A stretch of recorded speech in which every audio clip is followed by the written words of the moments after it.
ये जो बच्चा बोल रहा है कि हम भयभीत हो जाते हैं, हम शोकित हो जाते हैं, हम आगे, ये नकारात्मक सोच ही तो है।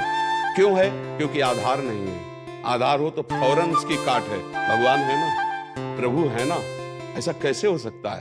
हम उनका भजन करते हैं, हम उनके आश्रित हैं, ऐसा कैसे हो सकता है? महाराज जी ये तो सोच रख लिया और इससे हम पार भी हो गए। महाराज जी फिर जब असफल हो जाएं उसके बाद हमारा क्या मान्यता रहेगी? सही बात पूछो तो जब आप ऐसा करोगे तो असफलता में सफलता का ही आनंद अनुभव में आएगा। सकारात्मक सोच ही जीवन का सुख है, नहीं तो दुख और सुख और जय और पराजय ये टिकाऊ नहीं है। जैसे दिन टिकाऊ नहीं है, ऐसे रात टिकाऊ नहीं, ऐसे सुख टिकाऊ नहीं है, ऐसे दुख टिकाऊ नहीं। कोई सदैव विजयी नहीं रहता, कोई सदैव हारता नहीं, कोई सदैव सुखी नहीं रहता, कोई सदैव दुखी नहीं रहता। ये क्रम चलता रहता है। दुख के अवसर पर हमें हमारे विचार बचाते हैं हमको। अभी हम अपने विचार में अपने को बीमार मान ले तो हम कल से आने लायक नहीं रहेंगे, ध्यान रखना।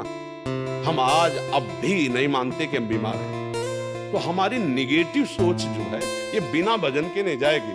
और अगर ये बनी रही तो अरबों रुपया हो, खूब बड़ा पद हो, पति, व्यवस्था, पत्नी, सब कुछ हो, लेकिन नकारात्मक सोच तुम्हें चैन से नहीं रहने देगी। पक्की बात मान लीजिए। इसको सुधारना है तो सत्य पे आइए, धर्माचरण कीजिए, पवित्र चरित्र रखिए और नाम जप कीजिए। आपकी सोच बदल जाएगी। देखो, आपकी सोच अच्छी है तो आप थोड़ा कम पैसे वाले भी है ना, गरीब भी है, तो मस्त रहेंगे। सोच सही नहीं है तो चाहे आपके पास अरबों रुपया हो, आपका जीवन नरक जैसा रहेगा, क्योंकि आपकी सोच अशांति, कलह, नाना प्रकार की वासनाओं में, खेल में फंसाकर आपको नष्ट कर देगी। तो हमें लगता है कि बिना अध्यात्म के चिंता, भय, शोक इसका दूर होना बहुत कठिन है। नाम जप करो, चरित्र पावन रखो। आज प्रायः चरित्र को हम नहीं सुरक्षित रख रहे। ये समझ लीजिए कि चरित्रवान के पास ऐश्वर्य चरण चूमता है। चरित्रहीन चाहे आप जितना धन एकत्रित कर ले, शांति और सुख का अनुभव नहीं कर सकते। अब ये बात शास्त्र की और संतों की मानना स्वीकार करो तो अभी आनंद की अनुभूति हो जाए।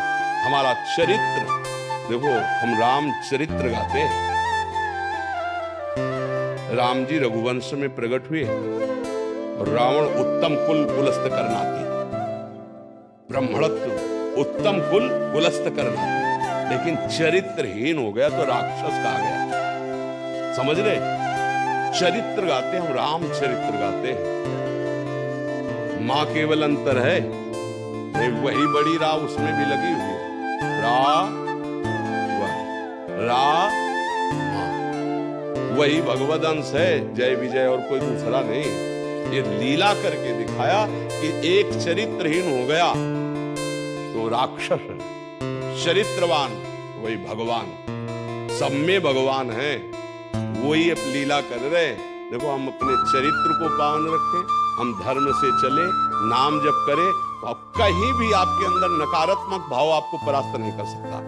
ये हमारा अध्यात्म का अनुभव की बात है। नहीं तो क्या कर दिया जाए जिससे आप बच सकते हो? सोचो आपको क्या मिल जाए? एक ऐसा शब्द बोल दो जिससे आप निर्भय, निश्चिंत और निःशोक हो सकते हैं।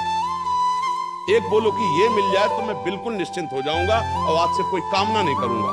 बोलो, कोई एक बात बोलो, नहीं बोल सकते, क्योंकि एक के साथ हजारों बातें लगी हुई है। एक केवल वो है कि परमात्मा मिल जाए तो फिर सब कुछ, जिसके पाने के बाद कुछ पाना बाकी नहीं रहता, जिसके जानने के बाद कुछ जानना बाकी नहीं रहता, और जिसको अनुभव करने के बाद कोई भय नहीं रहता। 5 वर्ष के प्रहलाद जी हैं, त्रिभुवनपति हिरण्यकश्यप है, सकारात्मक सोच है, मेरा हरि मेरी रक्षा कर रहा है, बाल बांका भी नहीं कर पाया, नहीं कर पाया।